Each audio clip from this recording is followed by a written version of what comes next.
The opinions expressed by the host and guests in this show are not necessarily the views of Children's Health Defense.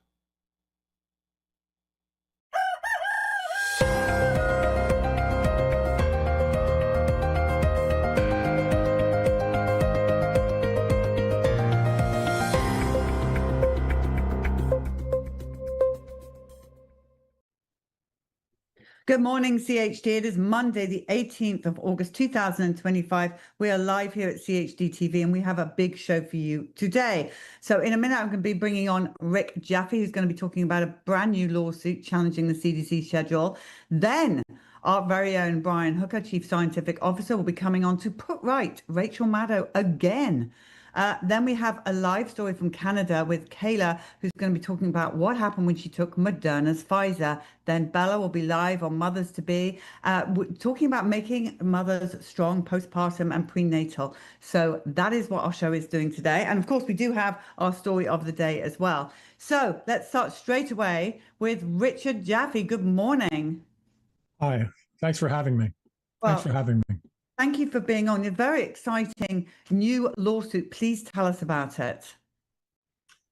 Well, the beginning, of course, was this Cardenas lawsuit we filed back at the end of April, where we sought to have the CDC move the COVID vaccine for kids from recommended to shared decision making. And then about a month later, RFK Jr. announced, in fact, that that was going to happen. And that was one of the things we asked for. The other thing we asked for is that the Vaccine for Children program not require doctors, Medicare pediatricians to order the COVID shot. And in July, they granted that. So we dismissed that case just a few days ago, but that left the larger problem unresolved, which is the vaccine schedule. And even as a lawyer in the field, I guess I really wasn't aware of the fact that the entire schedule had never been tested for safety. You know, not the 20 when they gave 24 doses, and not now that they do 72 plus shots. So I was pretty surprised by that, even as a crusty old healthcare lawyer. And then the other surprising fact was that the Institute of Medicine, and now it's called something else, since 2002, if not earlier, has been urging the CDC to test the whole schedule, and they just haven't. So, you know, especially after Cardenas, you know, that was kind of like a proof of concept. So it figured that the next logical thing to do was to challenge the fact that the CDC has a recommended status for all childhood vaccines, even though the only thing they do is they test each vaccine for, I don't know, 5 days, 10 days, 20 days. And we know that the VAERS system is ineffective. It doesn't show causation. So the whole system of testing the side effects that the CDC and others have asserted doesn't really work. And when you put those facts together, I reached a very simple conclusion, which is that under the Administrative Procedure Act, the courts overturn actions that are arbitrary and capricious, and it's black letter law that when an agency fails to consider an important factor, that's arbitrary and capricious. So, and we have some constitutional claims too, but that's really the essence of our lawsuit, and it's based on these two irrefutable facts. And of course, the other fact now is, as you'll probably find out tomorrow from Ray Flores, it turns out that HHS hasn't fulfilled its statutory obligation to report to Congress on vaccine safety for 27 some years. So, and then the other fact that we point out in the lawsuit is, just in terms of the international context, is that a lot of countries in Europe, the UK, Japan, they don't have mandates. They have shared decision making. So it's not like I'm proposing anything really novel. And those countries have much higher vaccination rates than we do, even with mandatory vaccines. So that, in essence, is the lawsuit. It's really, really simple. I don't know why somebody hasn't filed it before now, but it just seemed pretty obvious to me, and especially having just finished up the Cardenas lawsuit. Yeah, well, this is really important. I've just realized, of course, we have our Brian Hooker just sitting in the wings. I'm going to bring Brian on now. Perfect person to be talking about the safety trials here. You say you didn't realize they hadn't run proper safety trials on the childhood vaccinations. Dr. Hooker, please talk about that for a second. This is a very important lawsuit, correct? Absolutely. Well, and my hat's off to Rick. Thank you so much for this lawsuit because it's high time. The childhood vaccination schedule is woefully understudied. It is underwritten, basically over and over again by the pharmaceutical industry. We know the FDA is a captured agency. And so we really don't trust anything that FDA would approve. And some of these clinical trials, the children were followed up and infants were followed up for a mere 48 hours for any type of adverse events. And that meant if a baby just flat out died on day 3, then that was not considered an adverse event due to the vaccine. And so, holding these individuals accountable and then holding the schedule accountable. And basically what you're saying is that this is a grand medical experiment, and by law, we should not have to participate in a grand medical experiment because we have bodily autonomy, because we have the Nuremberg Code. And, so trying to follow any type of vaccination schedule or trying to enforce any type of vaccination schedule would be null and void. Rick and Brian, let's allude. Could you just pull up that Bloomberg headline again? Both of you, times are changing to have a headline like this. I mean, I don't know if Lou's got it on hand, but look at this. CDC's aggressive child vaccine program targeted in lawsuit. I mean, I've never seen a headline in Bloomberg like that before. Yeah, well, I think what I tried to do in the complaint is like I say, I come to this not having known these basic 2 facts. So what I tried to do in the complaint, which took me many, many months to work on to finish, is just to tell a story that most people don't know. I think most people would be shocked to find that the entire schedule has never been tested, and that the government's own advisors have been telling them to do it.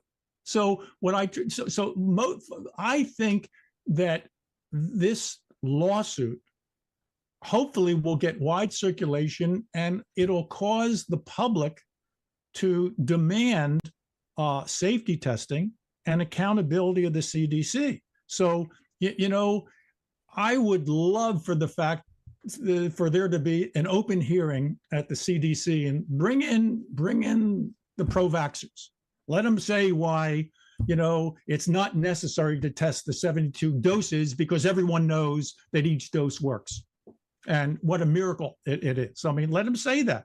So I think there needs to be a public debate about it. I'd like to see the ACIP committee and CDC hold public hearings, and I hope people will come and let's get out to the public the fact that they haven't been tested together, and that they should be, and that you don't need mandates to ensure high vaccine rates if you tell people the truth. And the other thing you don't need is, by the way, in all these other countries, I think we're the only country in the world that gives vaccine manufacturers immunity. So you have mandates with immunity, which is, and the most aggressive schedule probably in the world altogether. And in a world context that it's just aggressive is very euphemistic, very euphemistic. I'd call it much worse, but it just, I think it's crazy. I mean, that's my view, but I'm just a lawyer. Rick, the other side are going to lose their minds, the pro-vaccine organizations, the Rachel Maddows of this world. But here's the thing that disturbs me greatly is no matter how many times we say the safety trials aren't there, or people are dying from these vaccines, the amount of babies that have died from childhood immunization is ridiculous. So, but no matter what you do, they just call us liars. How do we get across, and Brian, maybe you can help on this as well as Rick, how do we get across that what we're talking about is the truth and what they're talking about is not?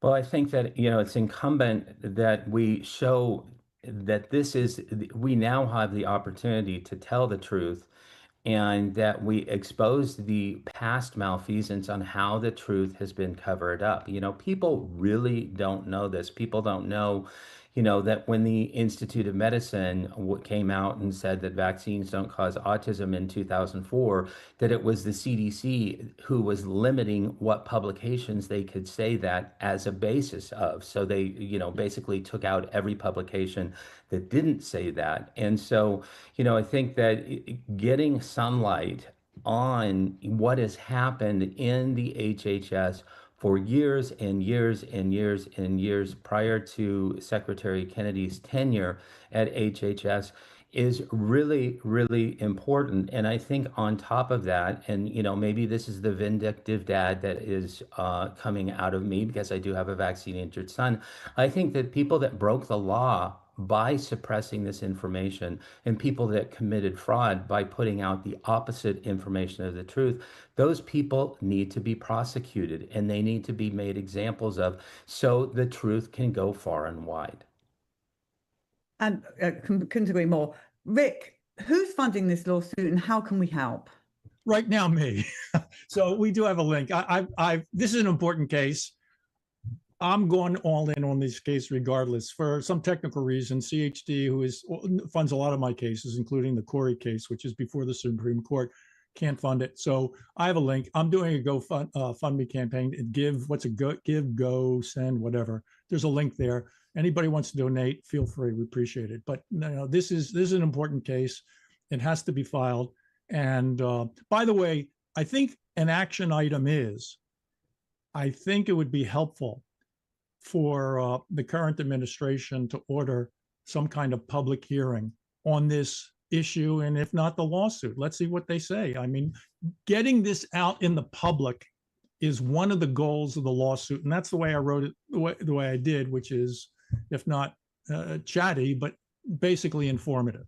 So I think that's what needs to happen. We need to have a public debate about that, because I think many people will be surprised, if not shocked.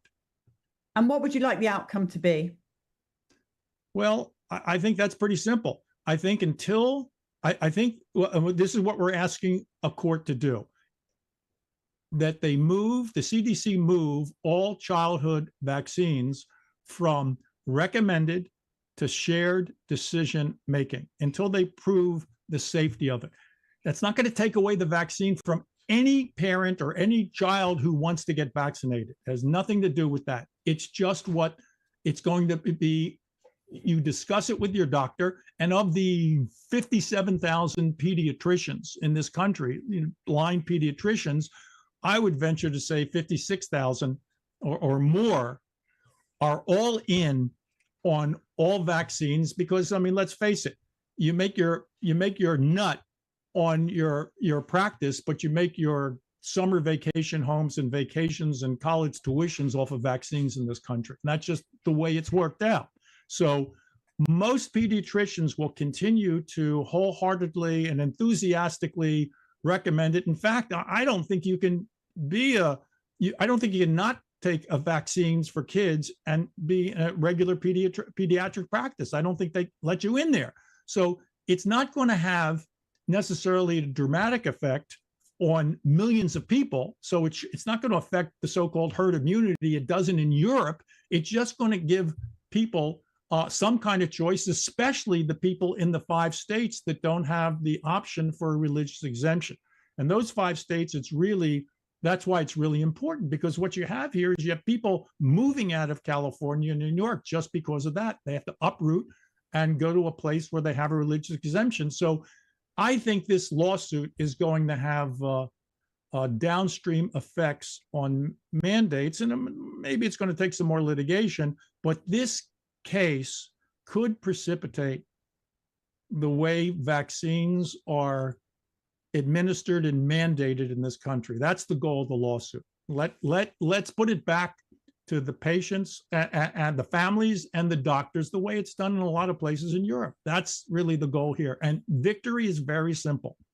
When the CDC changes the recommendations, from recommendations to shared decision making, that's victory. That's what we want. Rick Jaffe, thank you so much for the work that you do standing up for our children and the future. And there's the email addresses. They're up on screen for everybody to contact you. But thank you, Rick. And do come back and let us know how it's going and how we can help. Thank you so much. I appreciate it. Thank you. All right, everyone. Okay, so just want to say after that interview, just quickly, my advice as Polly Tommy, not necessarily children's health defense advice, is if you really want to make a decision on vaccines, then go and speak to the people who did vaccinate and see how that went, and then go and talk to the people who didn't vaccinate and see how that went. And it's as clear as day, is it not, Brian Hooker? It's absolutely clear as day. And the more, I've written a book about this with Secretary Kennedy. The more that you study the unvaccinated, the more that you realize that they're really, really on to something, and that health does not come at the end of a needle. And we're seeing that over and over and over again. And we have a country right now that is in a medical crisis that is literally falling apart because of the huge uptake and the marketing campaign that was paid for by our own tax dollars in order for them to take this poisonous shot. And, given that we're in this particular crisis, I think it's more incumbent that we get the word out to absolutely everyone. That's right. Well, now we have some work to do because we need to put Rachel Maddow right again. Let's fund the clip. Decision. Well, the vaccine research that we desperately need to have is research that would actually make us much better prepared for the next influenza pandemic, which is going to happen, and it could be much worse than COVID. Right now in the world, if we had a pandemic, we could only make about enough vaccine for not quite 1/4 of the population of the world in the first 18 months. The approach we use is embryonated chicken eggs, which are just very slow. It would take years to get all the people vaccinated. In the meanwhile, mRNA technology, if we continue to research and apply it, we could likely have enough vaccine for the world in the first 8 to 10 months. Big, big difference. We're not talking about saving a couple of lives, of millions of lives. We're talking about saving many millions of lives. In addition, this vaccine has a number of other applications for other infectious diseases, as well as cancer vaccines. And literally all of that has gone down the drain with this decision.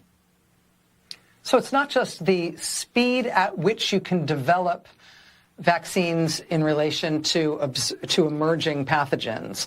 It's the volume at which you can quickly produce them. But it's also, in addition to that, sort of the nimbleness of this technology that can apply potentially to vaccines for all sorts of things for which we currently have no vaccine technology. Is that fair? Absolutely fair. And I think the important point to note here is that with the experience we saw from COVID, we know how fast we can make these vaccines, and we know we can even make them better with more research, meaning that these are good vaccines we have now for COVID, but they're not great. They don't necessarily prevent you from getting infected. They don't necessarily stop you from transmitting the virus, but they keep you from becoming seriously ill, being hospitalized, and dying. With more research, we actually know that we can make these vaccines even better. That has all been cut off. And so even for just the regular applications of looking at mRNA technology, it's pretty much out the window. Dr. Osterholm, in his time as HHS Secretary, Robert F. Kennedy Jr. has made a lot of very, very, very unpopular decisions, and some bizarre ones, and has made some bizarre pronouncements in his time in public life and in public office. It seems to me that the reaction to this mRNA funding thing is of sort of a different character, different magnitude, and you're hearing it from different quarters than you've heard object to some of the other things that he has done. Do you see it that way? Do you think there's any possibility that the magnitude of the negative response to this decision might force its reversal?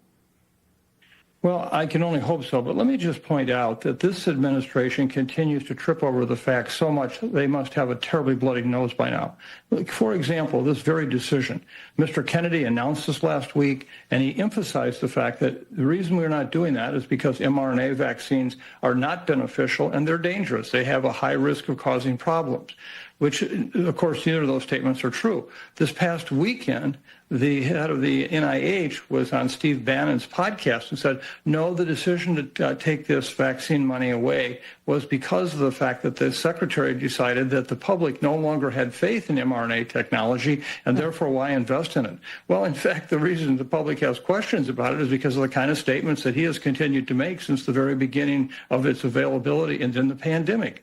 And so when you can't get your facts straight, I can't even know what to react to in terms of what decisions have to be overturned, how would they be overturned. So this is one of the challenges we have today. Whatever relative and at HHS in a given moment could be very different an hour later.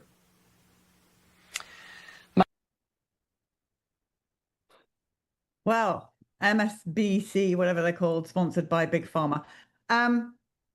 Question, first thing, I don't know where you start with that, to be honest with you. Where to start? So much to unpack. So it's bizarre world at MSNBC. Everything they say is patently wrong and false. Yeah, well, the bit that I wrote down is that, they're saying that Bobby said the mRNA is dangerous, and Michael, whatever his name is saying that's not true. Let's put that right, first of all. This is the most, dangerous, quote unquote, vaccine technology that has ever been put out on the market. And, I've quoted this statistic so many different times, but if you look at the entire 32 years of VAERS, where they've tracked every vaccine adverse event, every injury, and then you look at the rollout of the COVID-19 shots, the mRNA gene therapies, and the total number of adverse events for the COVID shots over 4 years is now higher than everything else combined over the rest of the entire time period. And so, you can't look at that. You can't look at a very, very conservative estimate of how many people have died from the COVID shot worldwide by Denis Rancourt, 17 million people. He estimated worldwide, and this did not include non-participating countries. So we know this is a lowball estimate. There were probably as many as 500,000 to 1 million people in the United States alone who died to the COVID shot. When you look at what was reported by VAERS, what was reported by other surveys, this is absolutely unprecedented. It is not safe. It's not effective. The peer-reviewed literature really cry out to that particular effect and that particular fact.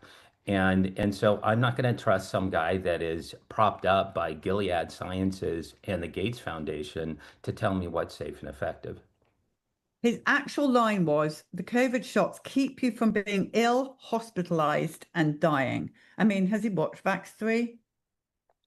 Obviously not. No, if anything, that's not the truth. And we know by hospital protocols, it was trumped up. So it would be the truth. The hospitals were very, very quick to find out which patients were unvaccinated so they could put them on hospital death protocols. But the facts don't lie. And when you look at the actual information, when you look at the survey reports, when you look at the VAERS reports, when you look at the upticks of different cancers and the upticks in mortality and the downturns in fertility nationwide for European Union nations, how they have changed, not in 2020, but in 2021 with the rollout of the vaccine. That's not lies. That is just facts. Brian, it makes me really angry when Rachel Maddow, I don't know how she can do this as a host. She must know the truth. There are people in America right now grieving in heartbreak pain because they've lost their son, their daughter, mother, whatever it is, from taking the shot. There are people grieving deeply from watching their loved ones being killed in a hospital protocol with COVID. Yet still, MSBC, whatever it's called, then goes out there. And people watch this station, I presume. I don't know any of our viewers do. And it must be terribly hurtful, just like it's hurtful for you and I to keep hearing that vaccines don't cause autism when we lived it ourselves. How do we bring these people down? They have to stop. We need to continue to pound them with the truth, and we need to continue to pound them at higher levels. I think we've never seen such an opportunity to affect the media, to affect change. We know that public opinion, that more and more first-time parents are questioning the vaccine schedule than ever. And so this is really our time. This is really our opportunity. And I'm asking everybody to stand up and be counted, to tell your representative, whether it's at the state or the federal level, exactly how you feel and exactly how you're going to vote because of how you're going to feel and exactly what they can do for you. I mean, I think it's really more and more time that we get big and loud and that we have big and loud voices that are dominating this particular opinion. And even if you see HHS in its current administration with, our good friend Secretary Kennedy, when they get it wrong, tell them they get it wrong. That's absolutely fine. They want our input as well as, it's not like we stopped having voices because Bobby is going to take care of everything. He isn't. So I'm very, very excited about this opportunity, but I think we need to be loud.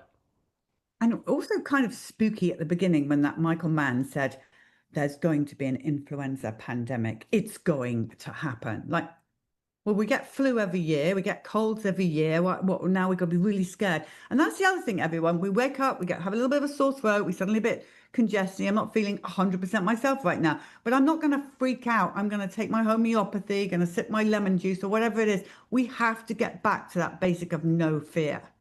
No fear. And we also have to be very, very loud because gain of function research is still going on in influenza at CDC themselves. And so, this is a torch that I've picked up, a torch that I'm carrying as we research at least 4 or 5 research groups in HHS proper. Our tax dollars are paying for this research.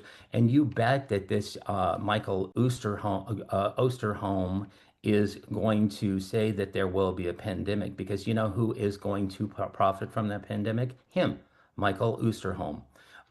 And by being funded by the Gates Foundation, by being funded by entities that are making mRNA vaccines, by being funded by Gilead Sciences, the maker of remdesivir, then that his center at the University of Minnesota is going to make tons and tons of money. And so he's not saying that because he's scared. He's saying that because he's anxious and happy for all the money he would make by an influenza pandemic.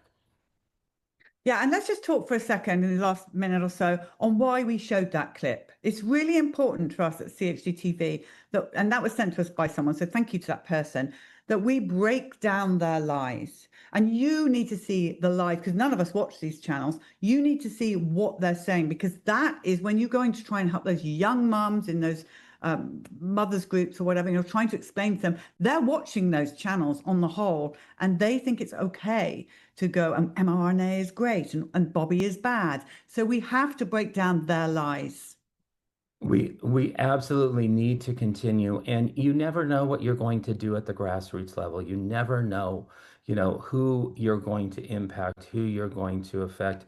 A good friend of mine that I haven't seen for 20 years contacted me out of the blue because his daughter-in-law was reading my book. She had a new baby. She was reading Facts, Unfacts, Let the Science Speak by Secretary Kennedy and me. And so you don't know how you're going to impact. You don't know how God is going to use your words. And so even that sharing with that individual that you see with a young baby in the grocery store line when you're checking out and getting groceries, you don't know the lives that you'll impact, but it will make a positive difference. It will. And again, just remember everybody how they lie and still lie about the measles, about the 2 girls from Gaines County that they say died from measles. And we categorically, as Pia Corey says, with no stretch of the imagination, they did not die from measles. And so that's why it's so important we at CHD TV keep breaking down and getting you the truth. And Brian Hooker, without you and your amazing science department, I don't know how we'd do that. So thank you for everything you do and for coming Well, thank you, Polly. It's always a pleasure, and thank you. You're getting the word out absolutely every day. You do not take a break. You do not take a rest, even though you're an autism parent, just like the rest of us. But thank you so much, and thank you for the opportunity. All right. Thank you, Brian Hooker, our Chief Scientific Officer. Brilliant, as always. All right. Well, now we're going to go to Canada. And we're going to go and speak to Kayla Pollock. And Kayla took a Moderna shot. Good morning, Kayla. How are you? I'm okay. How are you guys? I'm so sorry to hear that both of you have vaccine injured children. I know what it's like to watch caregivers and the burdens and the just the love that you have, but also the incredible amount of work you put into it and the stress and the loneliness. And there's a lot more to it than just saying I care for a vaccine injured child. There's so much more of a story there, but not to get into your lives. I'm sorry to hear that. I hope you're both doing well. Well, here's the thing, isn't it? That this is the thing, and this is why we have you on, and this is why we have all these people on, because they scream anti-vaxxers at us. Yet we all vaccinated our children or ourselves. So Yeah. we told us to do with catastrophic results. So Kayla, let's talk about you first of all, because you were super active. I saw your Yeah. stuff, animals and everything, just like really Yeah. active, beautiful young son. What made you decide to take a COVID shot, the Moderna of, which in my mind is the worst of them all? Well, in Canada, we were told that if my father was dying in long-term care, and he did die in long-term care, and in order to see him there, you had to be vaccinated. And so he was dying in long-term care. And while he did die in long-term care, that was where the original kind of control or coercion for the Pfizer came from. That was the first vaccine. And then secondarily, what I did is I ended up, I worked for the York Region District School Board, and I had a job with kindergarten children. And kindergarten children aren't very good at not sharing their gene or their germs and stuff. So they were like, oh, you have a rainbow mask, and oh, you have a kitty cat mask. Let's trade. And I thought, wow, this is going just as it should be. It was ridiculous. And so I was feared. I was told if you're type 1 diabetic, this COVID disease or this COVID disorder will kill you. You aren't strong enough. It's going to kill you. And I believed the news. I believed the vaccine companies that it was safe and effective. I had taken flu shots in the past and thought, okay, well, whatever. I knew AstraZeneca had been stopped once and then it had been okayed. And in the back of my mind, I thought, what are you doing? But anyway, I took my Moderna shot, and I can't provide exact timelines because I have a $45 million lawsuit against Moderna, which is the first in North America because they do not have immunity here. They just dump it on the taxpayer. So I sue Moderna, and then I win.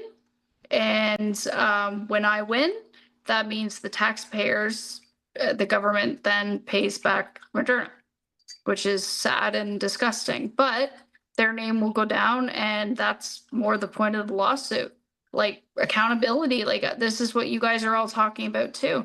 Somebody needs to be held accountable, and Moderna in this case is accountable for knowing things or not telling things that they knew were in their vaccines. So my lawyer was scheduled to get discovery, and they were supposed to give us discovery last week, and they refused to give discovery. So therefore, my lawyers had to go ahead today to serve them, to force them to give what they have. So obviously they have something that they're hiding that they don't want the world to see. It's going to be a public trial. It's in my hometown in Newmarket. If you want to sign up for jury duty, there's the time. But I hope to have a lot of friends and family around the courthouse at that time. Mainstream media has finally picked up the news, but all these back alley avenues are what's worked best. $45 million against Moderna. You go, girl. Now, why that number? Can't you talk about that? I woke up paralyzed from my neck down. I went walking and hiking one day, and if you look in this video that you're about to show, she's got my knees completely closed behind her, and there's also a belt on the bottom. So if you're looking really closely, there's still a belt there. So when you see me standing, she's got my knees really tightly wrapped. So I'm just pulling myself up with my arms. I can't do that anymore. But that's like again, she's holding me there, but I can't do that anymore. But I'm completely paralyzed. I can't go to the bathroom, pee. I can't poop properly. I can't breathe properly. You know, he's 7 at the time of that. You know, and he's been a lifesaver. I mean, you're never given a challenge you can't accept, but my gosh, he's the reason that I'm here today, because they also offer me medical assistance in dying, which in Canada is Canadian medical euthanasia. We don't have really any treatments for you, so have you considered this? That was Wait, no. wind back on that a second. They actually asked you if you wanted to die? 3 times, yeah. And how did they phrase that to you? Well, we don't really have the supports that you need in this country, and there are other options, like if you considered this, basically just like that. We can get the social workers to come in and explain this to you. At one point in time, I had signed up for it, not to the full extent. And then when I realized that it could be gone, I could be gone within 90 days. I'm like, hell no, I'm not ready to say goodbye to my son in 9 days. And I stopped filling out the paperwork. So this is one Moderna shot. Yes. Or paralyzed you from the neck down? Yeah, I was able to redeem some of through therapy and through steroids and everything. I was able to get the function of, like, I can move my neck, and I'm quadriplegic, so it means it affects my arms, hands, neck, and leg. It affects everything in my body. I have spasms, like involuntary shakes and stiffnesses that go off and things like that. But I can use my hands and my arms a bit. You know, but you know what I can use? And I woke up and I realized this right away. Instead of when I said, like, why me, God? I realized, well, he didn't take my voice. And, you know, I was used to being a public speaker in front of huge audiences. I'd been in front of, you know, Caesar Milan, the dog whisperer, in 2010 in front of 19,000 people at the Air Canada Centre. I did work with exotic animals. So I'd been on big stages before with, you know, tigers, lions, things like that. So I honestly just felt like, that's my son there. I'm teaching him the trait. He's got some babies on his back there, like little babies on her. That mom has babies on her. But yeah, this was my life before, and I wanted to also teach him that when something's wrong, you don't look the other way. You need to stand up for it. I just taught him a lot about that. I can't imagine how you parent. Talk us through what that's like, and do you get any help? I mean, they've utterly destroyed your life. They've utterly destroyed my life. They do not financially compensate me. The workers that I do have will all be within the next little while. What the system's so broken is that what they do is they bring in new clients so that they get more funding, but they can't take care of the clients they already have. So that's a typical problem in lots of places. So they don't really care about the patients. They care about making sure that they're getting the funding. They have $3 million extra, like in surplus, and they have $38.9 million in reserves right now, but they're not using it on taking care of me properly. This is the vaccine injury compensation program. Global News broke that story with me and a few of my friends.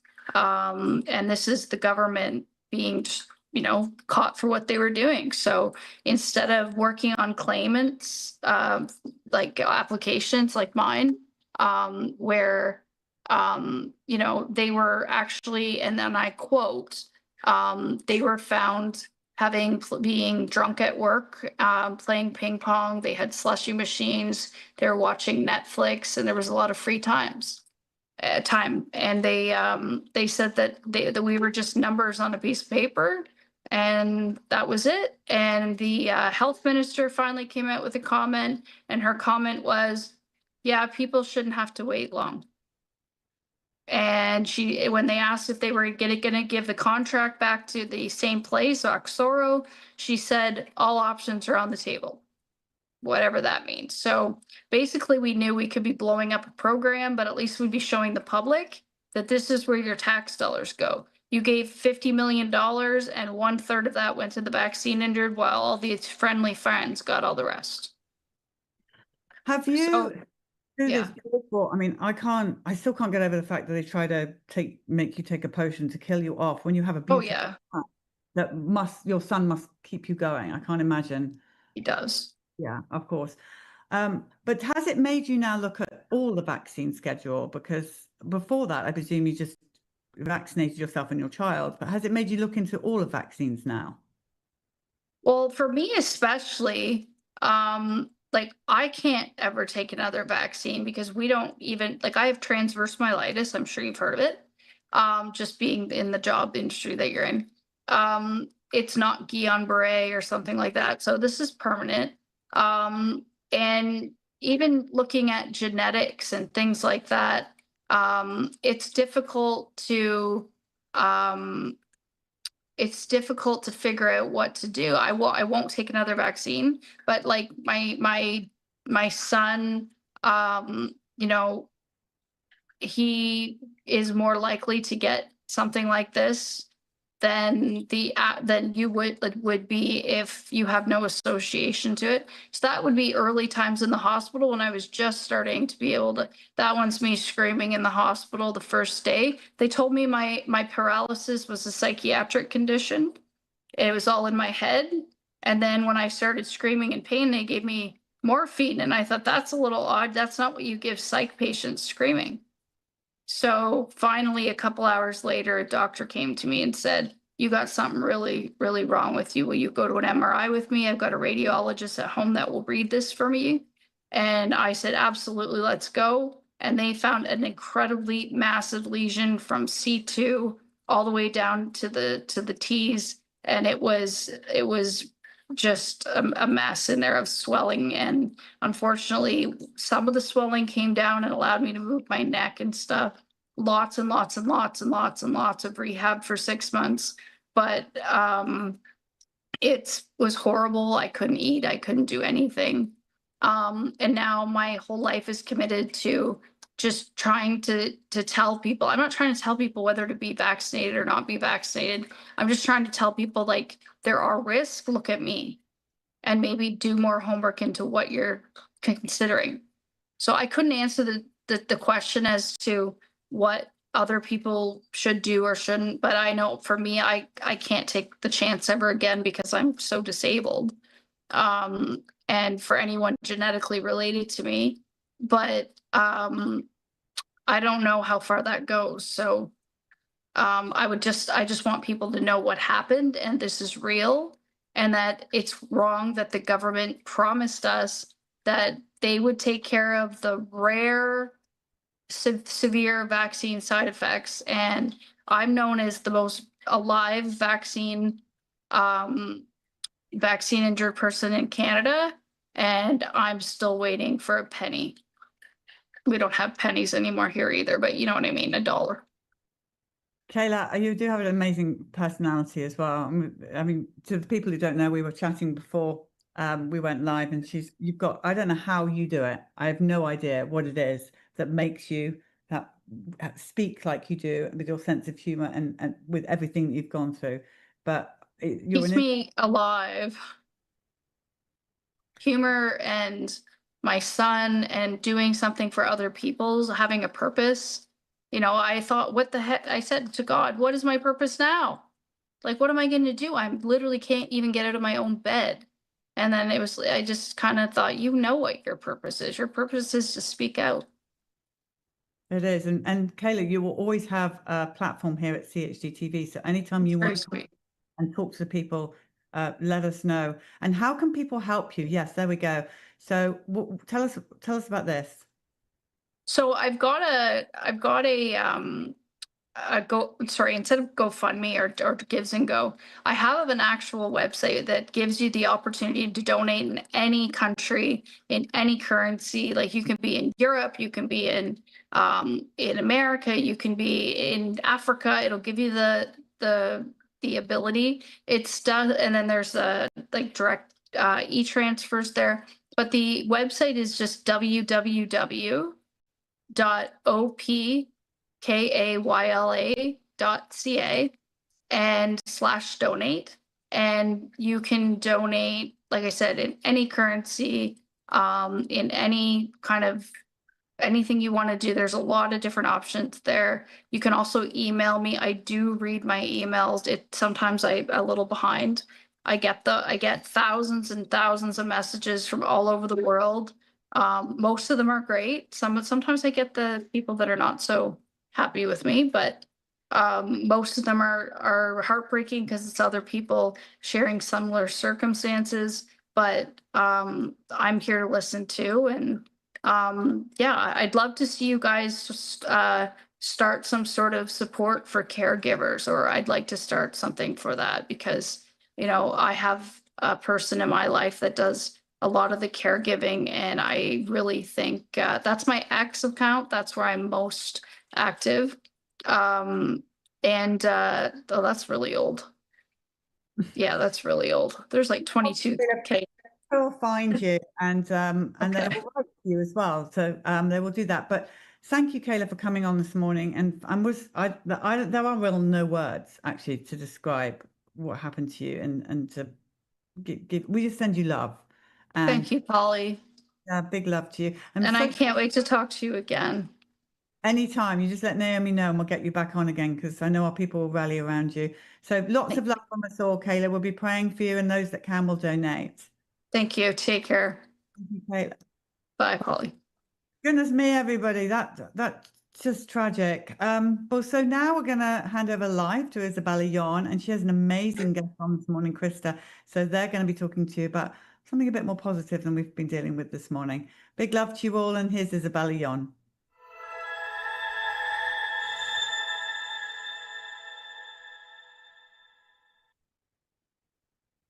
Good morning, CHD TV. Welcome to our Mothers to Be segment, where we chat all things preconception all the way through to postpartum and that first year of life. I'm so excited to be bringing on my good friend Krista today from One Strong Mother.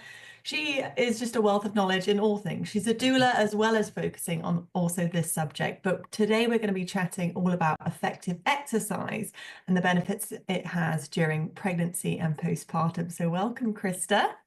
Hi, Bella. Thank you so much for having me. Yeah, absolutely. Why don't you start off by just telling us a little bit about yourself and the work that you do? What led you into this profession? Yeah, so coming off of what the rest of the show was about, right?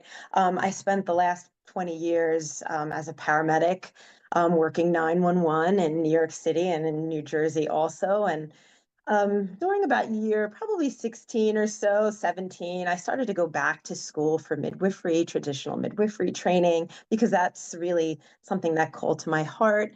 And I've always just had an interest in that. And lo and behold, as we speak about vaccinations and stuff, I did lose my job because I refused the COVID vaccination and lost my job in New York.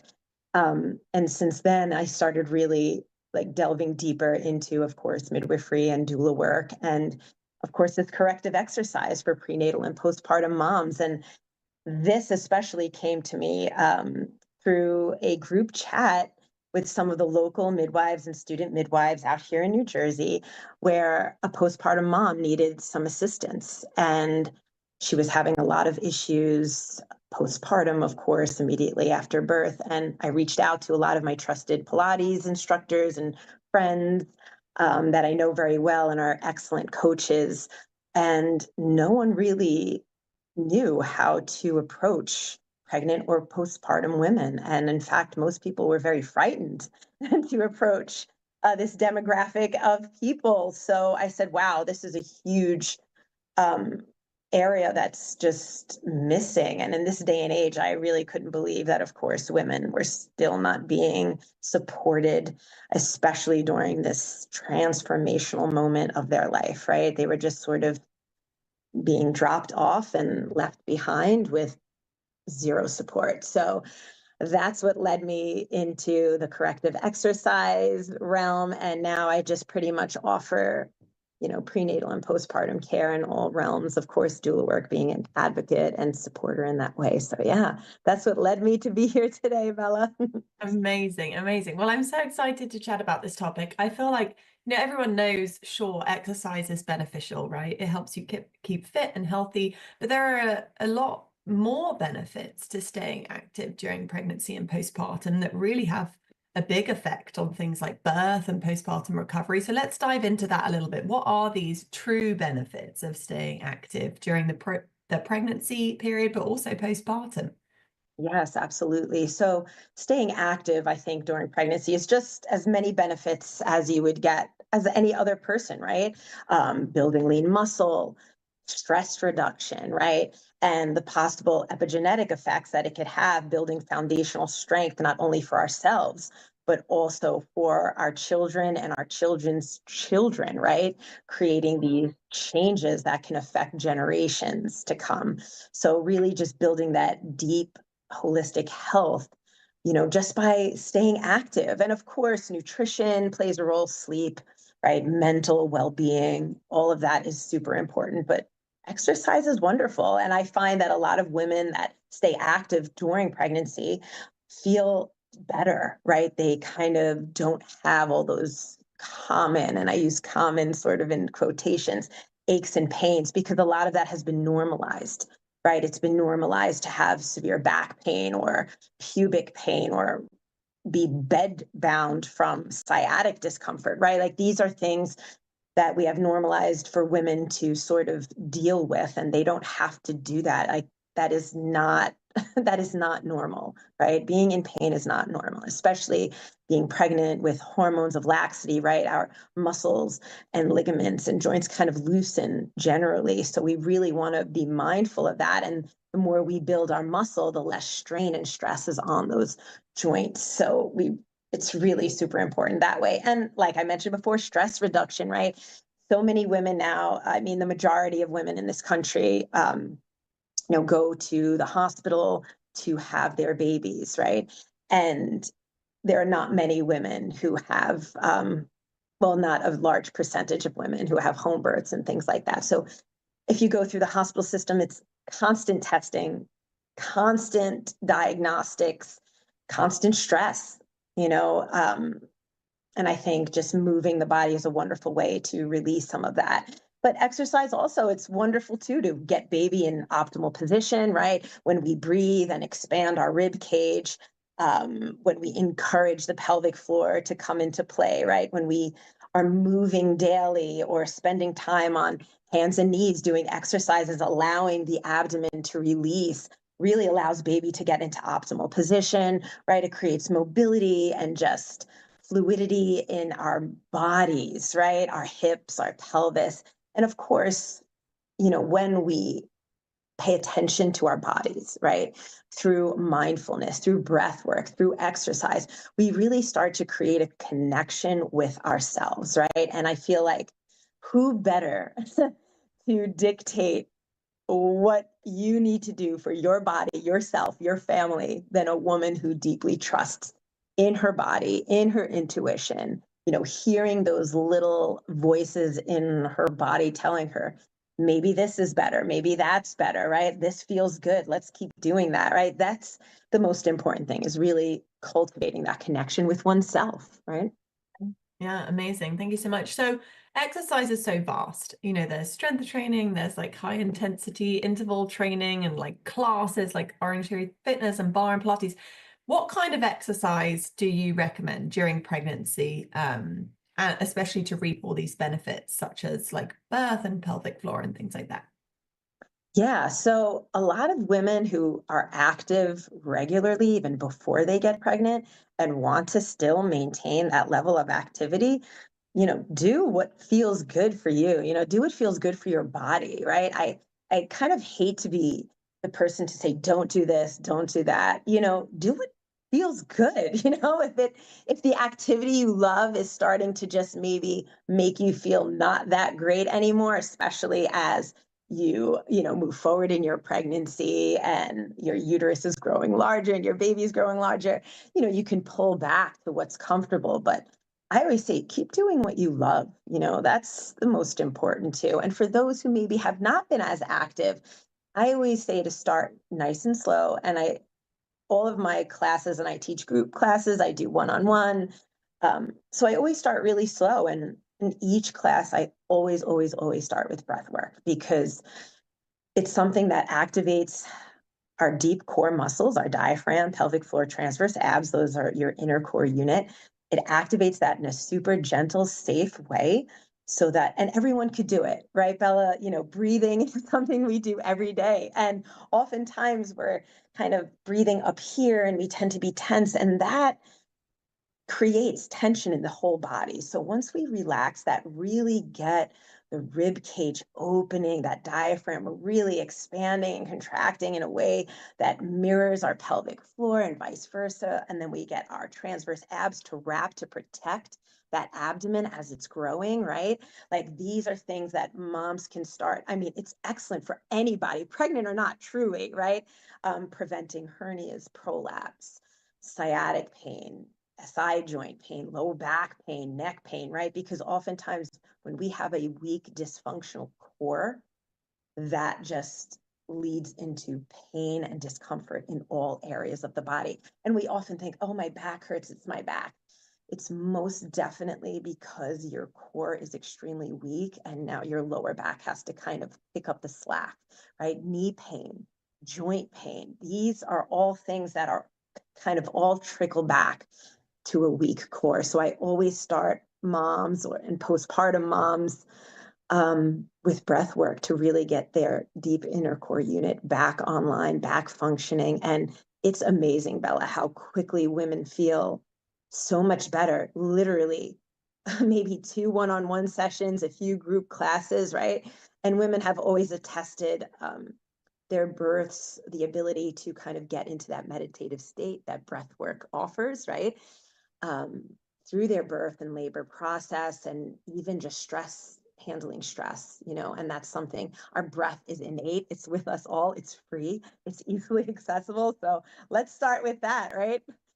Yeah, I absolutely love it. And it's really interesting, actually, if you think about how much, pelvic floor dysfunction has become kind of chronic in our society. And then you also look at the link to stress and how that's become chronic in our society. So, I think you're right. There's definitely a link there, and really simple breathing, which you can do daily in the comfort of your house. You don't need an expensive gym membership, like, makes such a difference. So that's so cool.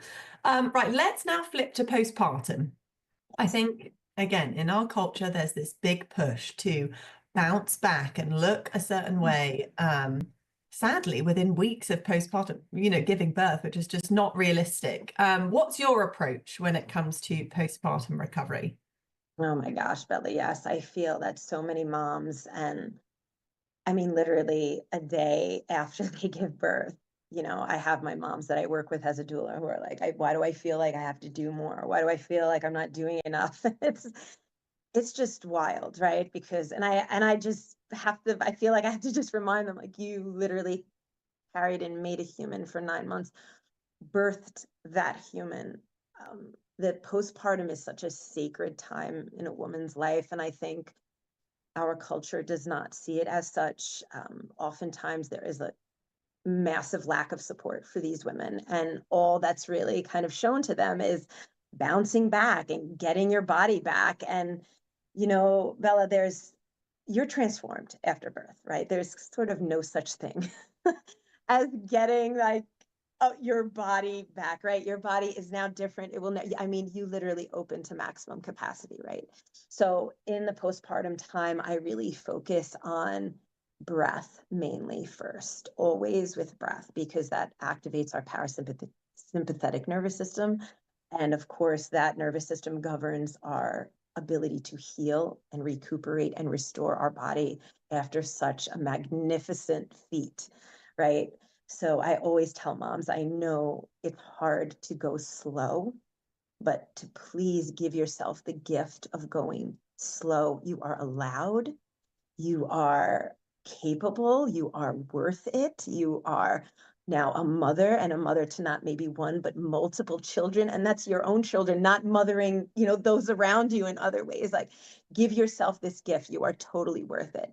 So we always start with gentle breath, just to kind of pull the body back together, literally and figuratively speaking, after being opened to maximum capacity. And that's whether you've had a vaginal delivery or have delivered via C-section. This is all extremely important.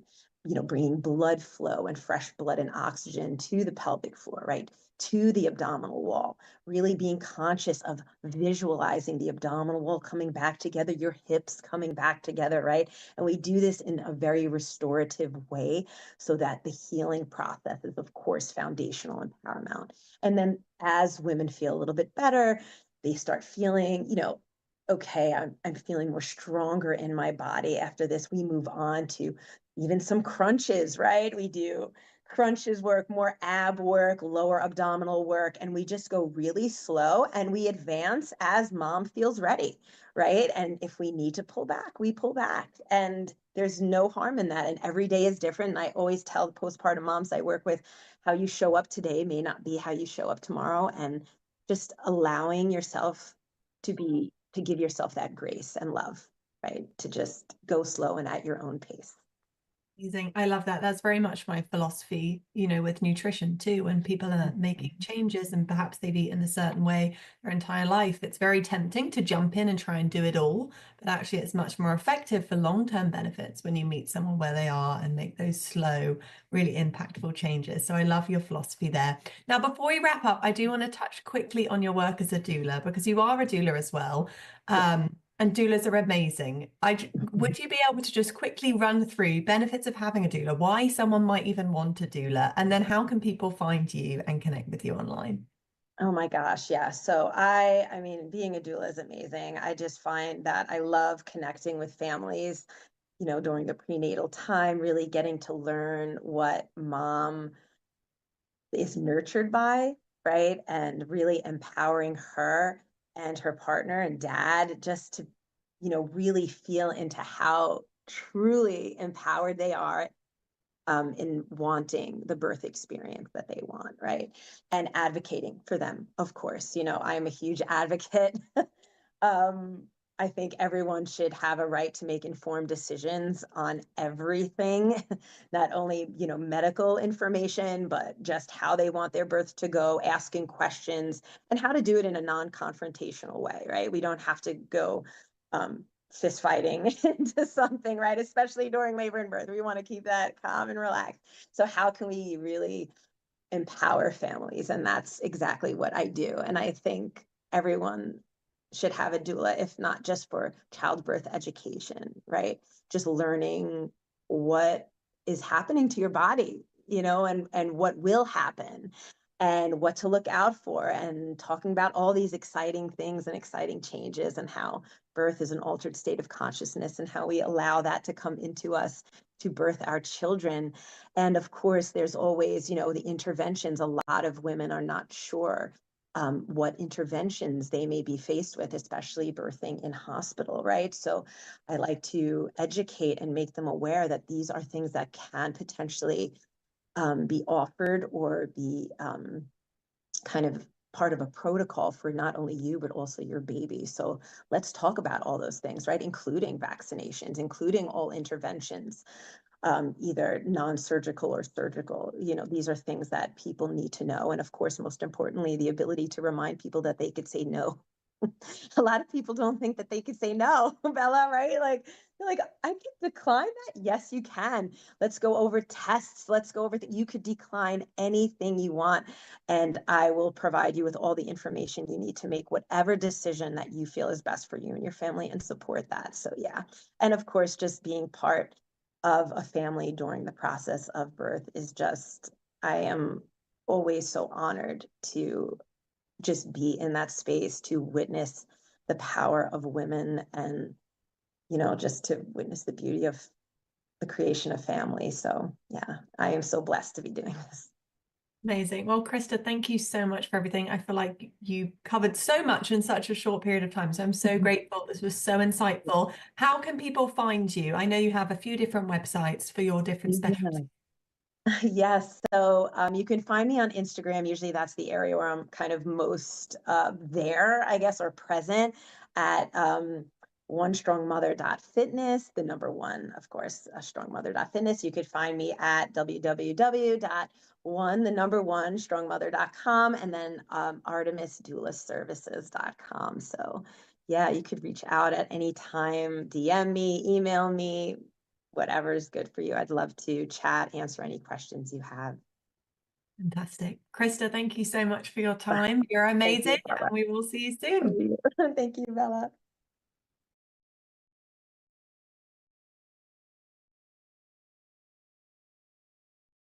I'm Tamara Bullard. Right. And you were a ultrasound tech during COVID? Yes. So tell us a little bit about what your experience was during COVID with the vaccine and all that. I worked at Methodist Rehab Center in Jackson, Mississippi. I had been working there for 22 years. And I had gotten COVID early on. And after that, I worked part-time every other week. And so while I was off, they called me to ask me, was I going to take the vaccine? And I said, are y'all going to take it? And they said no. I said, okay, so I'm not going to take it. Well, the next week when I got back to work, they had taken it and asked me if I was going to take it. And a wall came up. A clear wall just came up, and I knew that there was the Lord speaking to me and telling me not to take it. And I was at peace with it, and I said, no, I'm not taking it. And so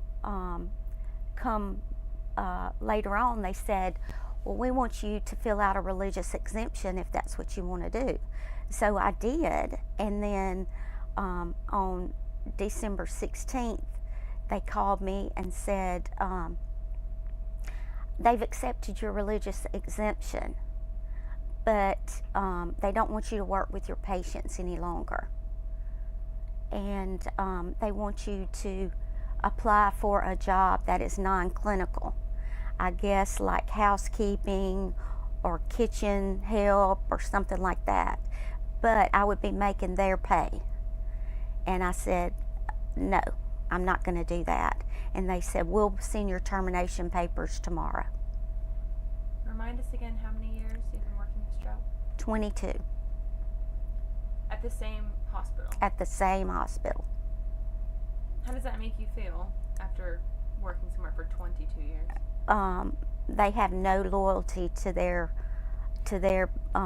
people that work there. And the bottom line is the money. It's not about people.